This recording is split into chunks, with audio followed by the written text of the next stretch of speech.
Fênix, de 2014.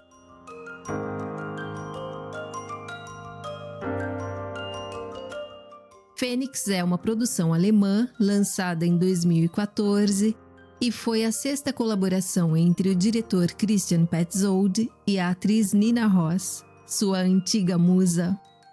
Petzold normalmente não adapta histórias de livros para os roteiros dos seus filmes, e Fênix foi a sua primeira adaptação.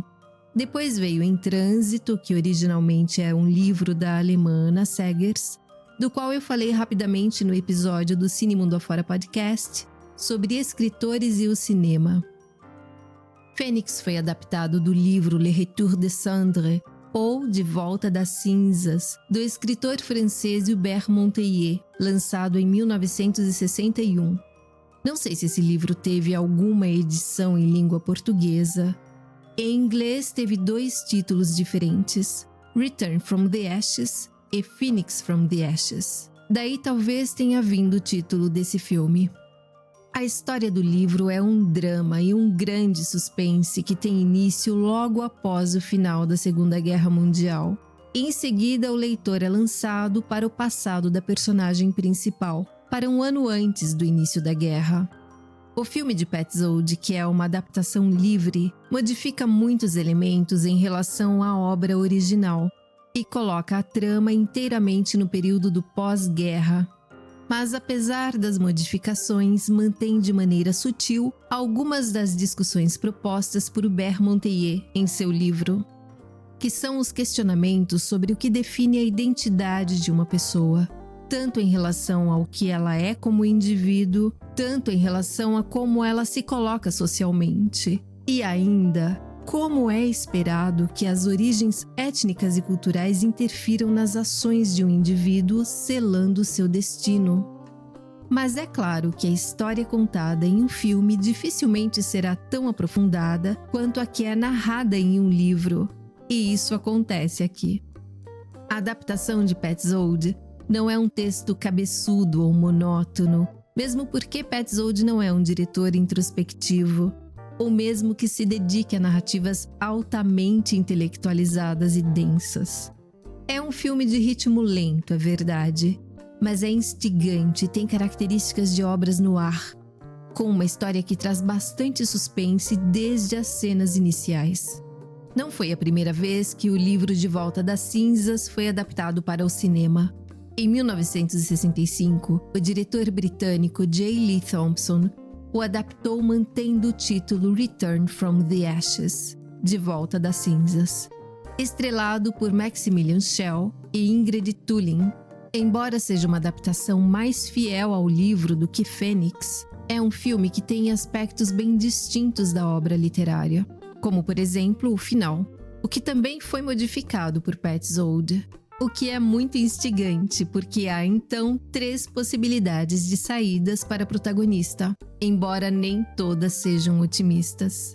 Para quem tiver interesse sobre a comparação entre a obra literária e os 2 filmes, ouça o Cine Mundo Afora Podcast sobre De Volta das Cinzas e Fênix. Aqui vai uma rápida sinopse de Fênix. Nellie Lenz teve o rosto desfigurado nos campos de concentração durante a guerra, e após passar por uma cirurgia reconstrutora, ela começa a vagar por Berlim, que está em ruínas, buscando por seu marido. Quando eles se encontram, ele não a reconhece, mas acha que ela é muito parecida com sua esposa, que julga estar morta. Ele faz então a proposta de se passar por ela diante das autoridades para que ele possa receber a herança da falecida. Eu posso adiantar que durante todo o filme fica uma dúvida: se a protagonista se parece ou não com o que ela era antes de toda aquela tragédia. E também se o marido não a reconhece de fato ou se ele está somente fingindo. Spoilers à frente. O filme de Petzold tem início depois do final da guerra. Nellie Lenz, a protagonista, está absurdamente fragilizada, está sendo guiada pela amiga Leni Winter para ser cuidada e recuperar-se dos maus tratos aos quais ela foi submetida durante a guerra, o que inclui uma reconstrução facial.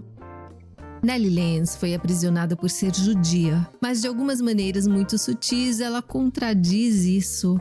Ela não expressa nenhuma identificação cultural com os judeus, o que é uma das tônicas principais da história. Um dos elementos que ajudam a estabelecer o embate interno que a personagem tem sobre a sua própria identidade. Na primeira parte do filme, quando está no hospital, Nellie é orientada a escolher a sua nova aparência, incluindo um novo nariz. Será que ela vai escolher o nariz que está na moda? Não. Ela só quer retomar o que sempre foi, contrariando o médico, pois, como ele mesmo diz, será muito difícil reconstruir à altura o que lhe foi dado pela natureza, sobretudo porque estamos falando da medicina do final dos anos 40. E aí começa a nossa dúvida.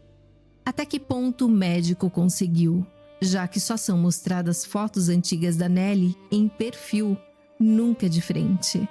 E aparentemente ela não consegue uma outra foto melhor sequer para comparar o resultado da cirurgia com o seu antigo rosto. Haben Sie auch Fotos von Nellie? Ich würde sie so gerne mal sehen. A personagem Leni Winter não existe no livro, pelo menos não fisicamente. E ela é o oposto do que Nellie representa tanto nos aspectos físicos quanto emocionais. Assim como as duas encaram de modos diferentes a nova realidade do seu país e os antigos amigos que foram descobertos como traidores. Eu tenho a minha própria interpretação sobre o real significado da personagem Leni. Petzold, em dupla com o co-roteirista e antigo parceiro Harun Farok, dividiu a protagonista do livro em duas. Por isso, Nellie e Leni parecem ser duas faces complementares da mesma pessoa. E há vários indícios disso, como por exemplo, quando Nellie está andando sobre os escombros do seu antigo apartamento e ela se vê no espelho quebrado. É fácil identificar o que ela sente, mas também é um sinal de que ela está dividida. Ela não é uma pessoa inteira, e isso faz com que ela não tenha as melhores atitudes durante a história. Tudo o que ela fará será essencialmente guiado pela emoção, nunca pela razão. Há até uma certa brincadeira com os nomes delas, o que me deixa confusa até para falar sobre as personagens sem confundir os nomes. E os sobrenomes também mostram as intenções de misturar as duas personalidades. Leni Winter. Winter significa inverno. Ela é a voz da razão. Ela força Nellie a enfrentar a difícil realidade para poder seguir em frente para uma nova vida, com sobriedade. Já com relação a Nellie Lenz, Lenz pode ser interpretado como primavera em alemão. O único caminho que Nellie enxerga para que sua vida seja possível é ignorando toda a realidade obscura em torno do seu ex-marido. E ela está absolutamente cega pelo amor que sente por ele. Então qualquer coisa que Leni lhe diga para mostrar a realidade entra por uma orelha e sai pela outra, até o final trágico que separa as duas amigas. Ou será que junta as duas metades? Leni é a personagem de Petzold que traz para o filme uma das marcas do diretor, que é uma pitada de um elemento fantástico a uma produção que parece ser realista. Christian Petzold sempre trata suas personagens femininas com muita dignidade em papéis de grande relevância. No livro, apesar da protagonista traçar os seus próprios caminhos e também ter as iniciativas investigativas, é um homem que lhe dá a principal advertência sobre as reais intenções do ex-marido. O filme de 1965 também vai nesse caminho, mas eram outros tempos. O roteiro de Petzold foi sensível o suficiente para não cair nessa armadilha em pleno século XXI. E é a própria mulher que resolve o seu dilema. Não precisa de uma figura masculina salvadora. O terceiro personagem dessa história é o marido de Nellie Lenz, Johannes Lenz, ou o Johnny. Johnny! Ele ficou em Berlim quando Nellie foi levada pelos nazistas. E é a figura que Nellie busca desesperadamente. Johnny era um pianista antes da guerra. Aparentemente acompanhava a esposa cantora. e agora trabalha em serviços braçais na Boate Fênix, que fica do lado americano da cidade. Quando o filme foi lançado em festivais, no cinema, em mídias físicas e em streamings, ele sempre foi acompanhado de sinopses que entregavam que o marido não reconheceria a esposa. Mas não tem jeito, a forma como o roteiro é construído e pelas interpretações dos atores, eu sempre tenho a sensação de que o Johnny vai reconhecer a mulher. Mas ela o chama pelo nome carinhoso e íntimo como costumava fazer. Ela o olha nos olhos e nada. Ele pensa que ela está por perto o tempo todo porque está à procura de trabalho ou de dinheiro. E então Johannes vê a possibilidade de dar um golpe financeiro, apresentando essa mulher, que para ele não passa de uma estranha, como se fosse a sua falecida Nellie Lenz. Quando escuta a proposta, Nellie fica incrédula, mas aceita embarcar nesse teatro, para talvez testar até que ponto Johnny irá. Sie sollen meine Frau spielen. Ich werde Ihnen alles beibringen. Dann werden Sie als Überlebende zurückkehren und das Erbe antreten. Und wir teilen. Mas na verdade, ela tem a expectativa de que em algum momento ele a reconhecerá, cairá novamente de amores por ela e serão felizes para sempre. Esse é o plano dela. A construção da personagem Nellie é impecável. Ela é completamente submissa. Há uma cena em que ela fica paralisada quando recebe a ordem de um homem completamente desconhecido na rua. É como se ecoasse uma ordem de um militar do campo onde ela esteve presa. E é uma cena muito forte e convincente. O andar dela é um andar submisso, assim como a sua postura. Não é necessário nenhum flashback, que aliás não há nesse filme, ainda bem. Pois pela atuação e pela fisicalidade da atriz, nós entendemos o passado da personagem. Ela foi uma mulher muito independente antes da guerra, tinha sua profissão, era cantora, e foi completamente desconstruída na guerra. Já o Johnny é um sujeito que não demonstra empatia. O objetivo dele é pôr as mãos no dinheiro de Nellie, e para tanto ele passa a treinar a mulher, que ele acha que se chama Esther, para que ela se torne Nellie. É um roteiro tão interessante, tão surpreendente, porque mostra o desenvolvimento de um processo de manipulação de uma pessoa sobre a outra, o que acabou sendo conhecido como gaslighting, e é sufocante. Porque para Johnny, tudo que Esther faz para se passar por Nellie, ela faz errado. Ela se maquia errado, ela anda errado, ela se veste errado, o cabelo dela é errado. Ela escreve errado o próprio nome. Só que ela é a Nellie. Existem aqui vários aspectos quase psicanalíticos. Nellie foi desumanizada, anulada durante a guerra. Mas quando conseguiu voltar para o que deveria ser o seu abrigo seguro, ela aceita ter novamente a sua identidade moldada por seu antigo companheiro, para se sentir acolhida por ele. Obviamente há uma grande confusão dentro da cabeça dela. Bem, é estranho que ela aceite se submeter a isso, mas ela o ama demais. E de todos que faziam parte das suas relações afetivas, foi só ele que sobrou. Ela só sobreviveu à guerra porque tinha esperança de voltar para ele. Ficamos então na expectativa de saber até onde ela vai se submeter a esse plano insano e degradante.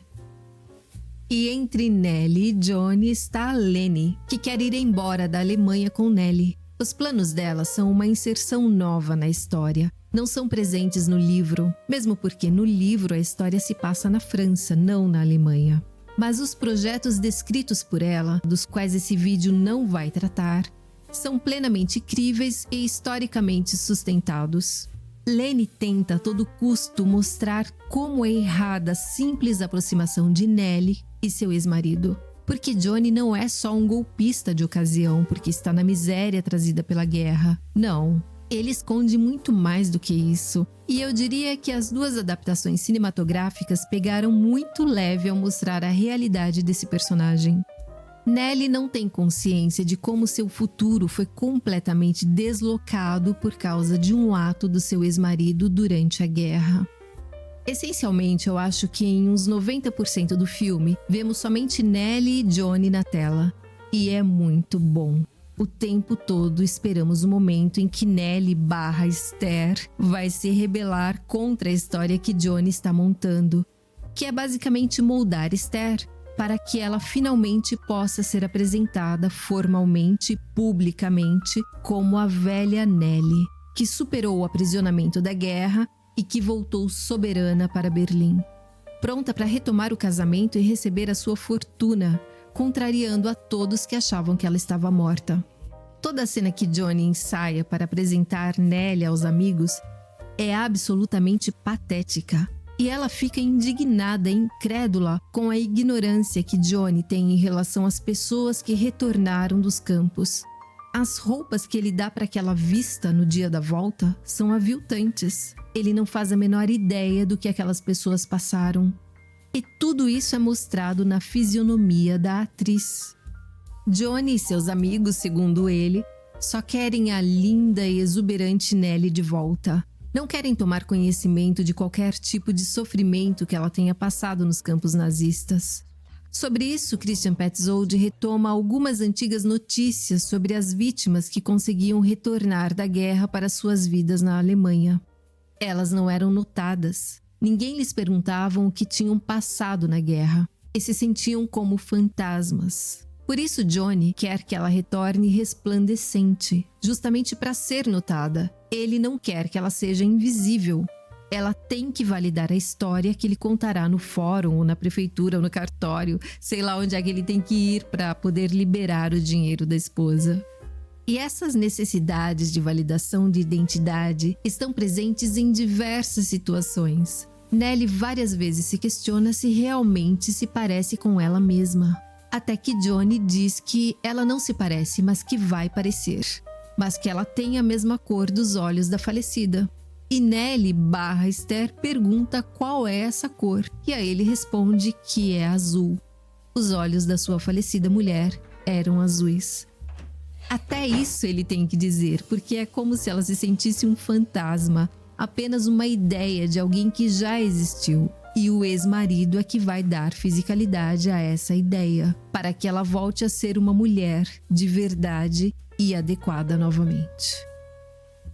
Esse filme traz várias cenas e aspectos que nos levam a fazer referências a outros filmes clássicos. É o novelo do cinema, um filme leva ao outro. Como, por exemplo, quando Nellie está se recuperando no hospital, não é difícil lembrar do francês Olhos Sem Rosto, de Georges Franju, de 1960, no qual um pai, um cirurgião plástico, um tanto obcecado e fora da casinha, tenta a todo custo encontrar um novo rosto para sua filha. Ou mesmo pode ser feita uma referência a Um Corpo que Cai, de Hitchcock, de 1958, ao qual Fênix foi bastante comparado na época do lançamento, inclusive com a concordância do próprio Petzold. Um Corpo que Cai e Fênix têm muito em comum, principalmente no que diz respeito às confusões geradas pelas identidades das mulheres, supostamente mortas, que retornam com uma outra identidade. Sem dizer que os dois filmes são adaptações de livros franceses de suspenses com histórias ligadas à Segunda Guerra. Mas para mim, embora os dois filmes sejam deslumbrantes, as comparações param por aí. Porque tanto o livro De Volta das Cinzas quanto a sua adaptação por Petzold trazem questões mais profundas e instigantes e são obras autossuficientes, não precisam da validação por referência a um filme de Hitchcock, que inclusive tem um apelo romântico à maneira hollywoodiana, o que definitivamente não é uma característica da obra de Petzold. Não mesmo. Voltando ao filme, no encaminhamento para o final da história, quando Nellie descobre que seu marido esteve diretamente envolvido na sua prisão, fica a sensação de que não é ele que está conduzindo a narrativa. Talvez seja ela. É Nellie que está manipulando o marido para que ele ache que é ele que tem todo o controle sobre ela. E assim ela acaba descobrindo o que ele fez e como a entregou para os nazistas. Mas friamente ela continua o teatro, até chegar o dia do encontro com os amigos, que serão as testemunhas do seu retorno triunfante e tremendamente farsesco, como se ela estivesse voltando das férias de uma Paris anterior à guerra e não de um campo de concentração.